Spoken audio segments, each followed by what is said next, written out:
Hey everybody, two boys, one brain cell. Charles Beeson, Joel Norton. And we're finishing out the Jason Isbell album. This is our final song. Again, Cover Me Up will not be reacted to because we've already heard it. And that's what led us to Jason to start with. Mm-hmm. And now I'm sad. So the last song we had to listen to is Songs That She Sang in the Shower. I mean, I'm happy. By Isbell. And I'm sad. Southeastern. It's a weird feeling, dude. When you come to an end of a good album, you're like, I think that's why sometimes with good albums, you just re-listen to them. Yeah. So many times because it's just as good on the second. It's not like a movie, really. Yeah. Unless the quality was really bad. Even if it was a movie. I watch movies twice. I do too. But I mean, I probably listen to albums more than I watch a movie. Yeah. Like that I really love. Yeah. You listen to music more than you watch TV too, so. Oh, that's fair. Makes sense. No, that's fair. Yeah. Always looking for another Easter egg. Yeah. I don't even want to send this yet. We have to, bud. Let's just jump right in this one, Chuck. All right, let's check her out. Send it.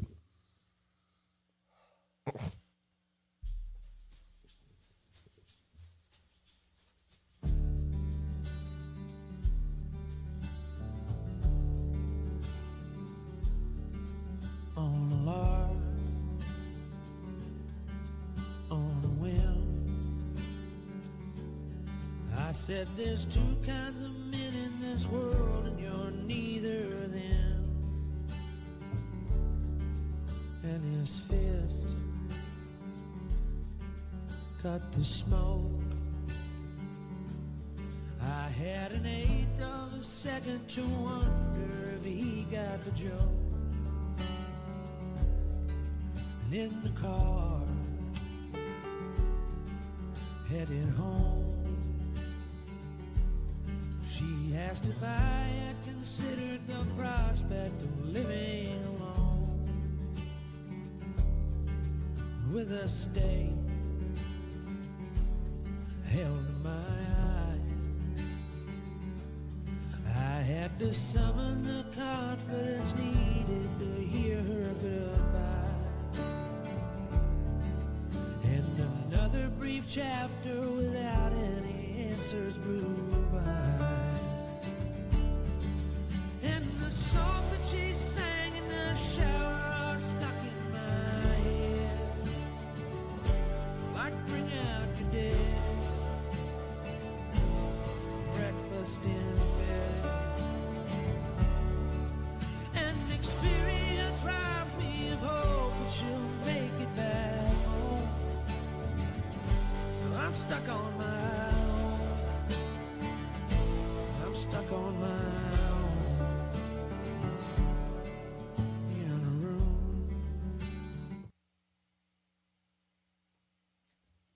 I really liked how that song introed lyrically. Yeah. Just the whole, he was like talking shit basically. Yeah. And then he's like, oh, his fist cut the smoke. Yeah. Had an eighth of a second to wonder if he got the joke. Just that way that whole thing flowed. Mm-hmm. Loved it. It's very melodic. Yeah. And this is just kind of one of those, just kind of plodding along, you know, again. And not in a bad way. No. That's what's, like, normally if a song was doing this, I'd be like, eh. But it's kind of got the... Yeah. It's kind of wavy. Yeah, it is. It's not just straight along. It's wavy. Yeah, you're right. It is wavy. And it's just wavy enough that I think it's I'm really liking that. Yeah. But it doesn't go too high. It doesn't go too low. But it's just right there. Agreed. You want to finish this one up? Absolutely.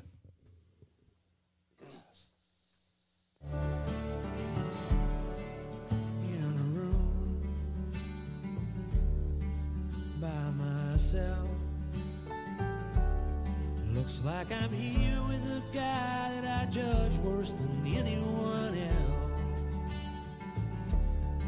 So I pace and I pray and I repeat the mantras that might keep me clean for the day. And the songs that she sang in the shower all ring in my ear, like wish you were here. How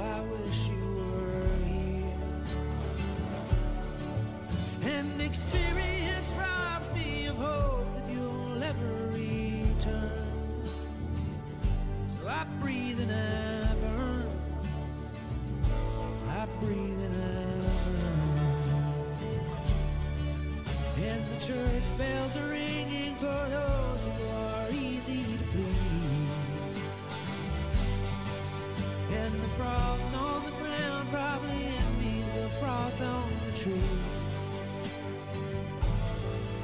And the songs that she sang in the shower are stuck in my mind,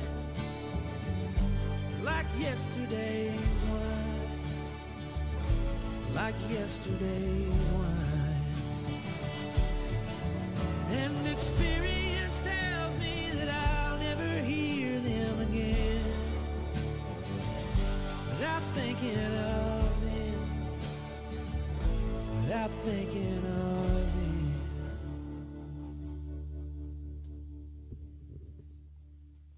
What do you think, Chuck? That was pretty. It definitely was. Man. I think pretty is the perfect word for it. I think you're right. Is this... Well, I guess we'll stick to the song first. I mean, pretty much what we said in the middle of the song kind of still goes. Yeah. At our middle. I did notice he got a little higher, though. He did, for sure. And he didn't, like, plummet down. He didn't, he kind of eased back through. Yeah. And then lyrically, it's just, I love it. And really, this one wasn't even like crazy writing, in my opinion. This one was just him kind of just telling almost like a story of his day. Yeah. I know it wasn't, but you know what I mean? That's the whole vibe of the song gave that. Yeah, 100%. And you could definitely tell he's like, I just kind of miss her. Yeah. That's what he's getting at. Yep. That overall, that's where we're at. And but the way it's delivered, is what makes it so pretty. I agree. And I like the part. I like that he was like mentioned. There's a little bit about his, alcohol or I don't know if it's alcohol and drug, regardless his addiction issues. We'll put it that way. And he was like talking about how he's repeating the mantras that he says in his head to keep him clean through the day, basically. Yep. Where are you going rating wise on this one?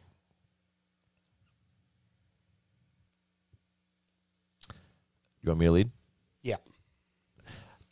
I think I'm going to go with a 7.1 on this. I enjoyed it. I don't think it's my favorite off the album, but it's definitely, I'd say, if I had to put it in perspective of the album, I'd put it in the middle ground probably. Yeah.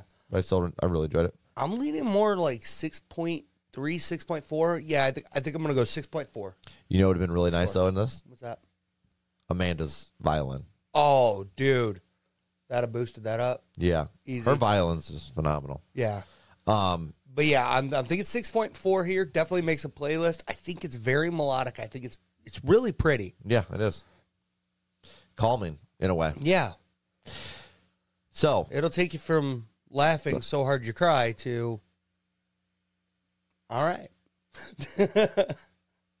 Wow.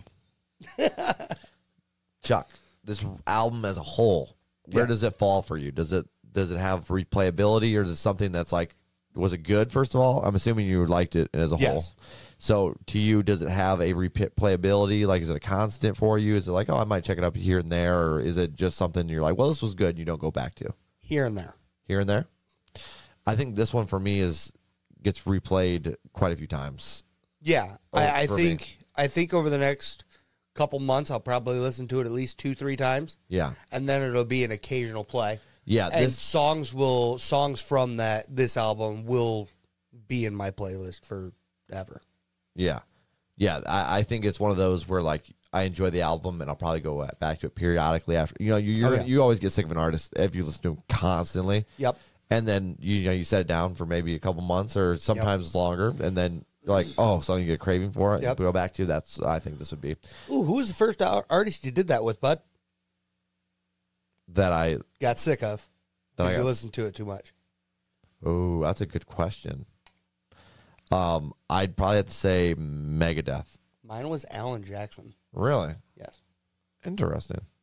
Have you gone back to him yet? Yes. Nice. And yes, I have gone back to Megadeth since. I know you have. Yeah. Guys. Yeah. Guys, we are two boys, one brain cell. Charles Beeson, Joel Norden. We finished the Southeastern album, sadly. There's a possibility we move on to more stuff. Eventually, I would love to. Yeah, absolutely. Currently, it's up for voting in our Patreon's vote list, so there's a possibility the next album we jump on then. I'm hoping we do. Oh, yeah. If not now, it will happen eventually. Oh, yeah. I'll make Chuck do it. Rude. I wouldn't have to make you. No, you wouldn't. Yeah. I'm in. Yeah. But yeah, until next time, guys. Peace out. Peace.